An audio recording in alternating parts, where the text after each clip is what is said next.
Agora nós vamos então discutir um pouco sobre cada uma daquelas 5 dimensões que nós apresentamos ali do desenvolvimento local, né? O que é possível fazer a partir da perspectiva de desenvolvimento local dentro daquelas 5 dimensões. O que aquelas dimensões querem dizer, cada uma delas? A gente vai começar, nosso primeiro slide mostra pra gente os aspectos da diversificação da economia local. Então, no momento em que você identifica, conhece sua população, conhece a realidade econômica, o que seu município produz, como ele produz, de que jeito ele produz, para quem ele vende, né, onde é comercializado isso, quais as condições de comercialização, você pode pensar também em diversificar a economia em termos de produção. Então, numa economia que a produção seja concentrada, o dinheiro que deve circular fica muito restrito na mão de poucos. Então, se você tem no seu município apenas uma indústria, apenas essa indústria contrata as pessoas, então o que acontece? O poder dessa indústria ali de geração de empregos é limitado. Então, a renda do município também vai ficar limitada, porque está sempre dependendo da mesma empresa, da mesma indústria, né? Então, é necessário diversificar a produção. Se de uma hora para outra essa indústria fecha, muda a sua unidade de produção, reduz o número de funcionários que ela precisa, como é que vai ficar seu município? Como é que vai ficar sua região? Então, diversificar a economia é reduzir os riscos de você estar concentrado numa única atividade. Então, é imprescindível que você consiga fazer a circulação dos recursos locais, né? Então, começou com uma única indústria, ótimo, mas agora vamos pensar, porque a gente precisa também ter poupança, ter recursos para aumentar os investimentos, atrair empresários, atrair investimentos. E aí, nesse território, que é aquilo que interessa para vocês, né, para você e na sua realidade local. Então, muitos municípios têm essa discussão, como atrair novos empresários, como atrair novos negócios, como atrair novas empresas. Então, essa discussão deve ser constante, com aquelas empresas que já estão no município e com os potenciais candidatos a ingressar. Sempre entendendo que novas empresas, novos negócios, elas não são sempre concorrentes, né? Não quer dizer que é concorrência que é ruim, mas muitas vezes pode ser uma concorrência que também vem a fortalecer a própria produção e o crescimento municipal. No próximo slide, a gente vai falar um pouquinho sobre a inovação na gestão pública. Então, muitas vezes você tem uma localidade que é pobre de recursos, que tem uma série de dificuldades, e aí você vê lá a prefeitura sempre mantendo aquele esquema, né, aquela hierarquia, por onde passam os processos, tudo muito burocrático, tudo muito difícil, aí tem uma série de secretarias, vários cargos de confiança. Então, assim, olhar para essa realidade, poxa, olha para essa prefeitura e olha para a realidade, será que elas combinam, né? Será que a gente não poderia sobrar recursos para que essa prefeitura investisse melhor, para que ela trabalhasse melhor? Então, para que ela pudesse elaborar novos projetos, né? Ter novos produtos, novos processos, pensar também no processo produtivo, nas empresas, né? O setor público, as ações refere-se às políticas e aos programas. Então, programas governamentais, não só do governo federal, mas municipal, em especial, o que a prefeitura, o que os organismos municipais podem fazer. Então, esses processos vão dizer respeito ao modo como as políticas, né, políticas municipais e os programas são formulados e são implementados.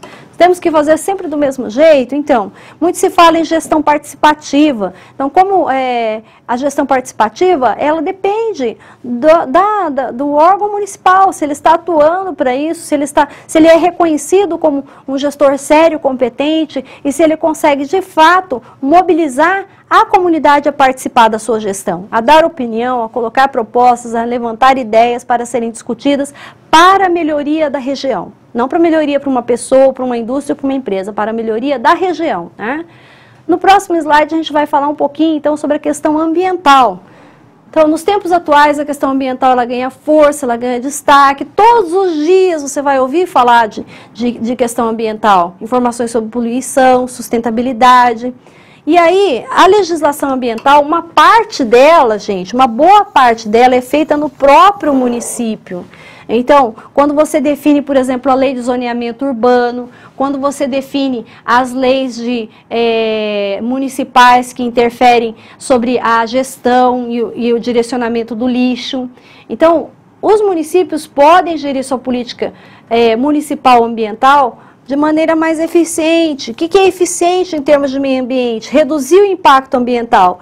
E aí todos os municípios têm que ter, gente, o Conselho Municipal de Meio Ambiente. Por quê? É através do Conselho Municipal de Meio Ambiente que as políticas vão ser discutidas no primeiro momento e depois preparados os projetos para enviar à Câmara, né? E mesmo que a Câmara tenha o projeto, ele deve ser analisado pelo Conselho Municipal de Meio Ambiente. Então, as propostas tanto podem vir de um lado quanto do outro, mas elas têm que passar pelo Conselho de Meio Ambiente, têm que passar também pela discussão com a população.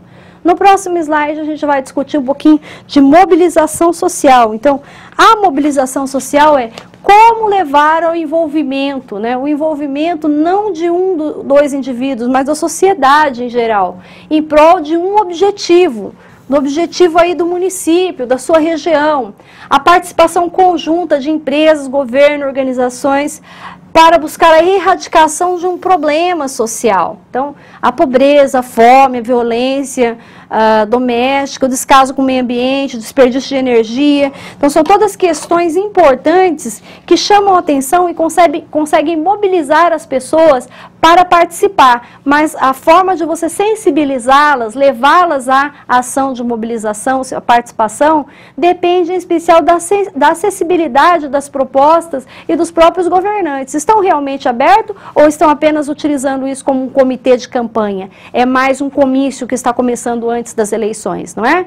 Então, os cidadãos têm como perceber isso. E se eles percebem que é um movimento político, eles vão se envolver muito pouco e não vão se mobilizar de fato para a realização das propostas. No próximo slide, a gente vai falar um pouquinho sobre inclusão social. Então, é um tema importante, comum e recorrente, porque cada vez mais nós precisamos promover políticas de inclusão, que estejam ligadas às pessoas que não têm as mesmas oportunidades dentro da sociedade, né?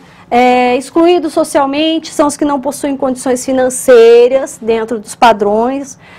Por exemplo, se no município todo mundo tem um salário mínimo, tem as pessoas que não têm. Então, como é que a gente vai trabalhar com isso? Também são os idosos, porque tem uma série de dificuldades impostas pela própria idade e que necessitam de atenção. Também são os grupos que podem sofrer de preconceitos, como os negros, portadores de deficiências físicas, os deficientes visuais, auditivos e mentais, que estão sujeitos a uma espécie de discriminação e ao mesmo tempo de exclusão social. Então, se existe isso, quais dessas questões estão mais presentes aí no seu município e como elas poderiam ser tratadas a partir da mobilização e de políticas que visem a maior conscientização para trazer essas pessoas num processo de inclusão social, de participação de todos os processos do desenvolvimento local. Continuando, no próximo slide, a gente fala sobre economia solidária.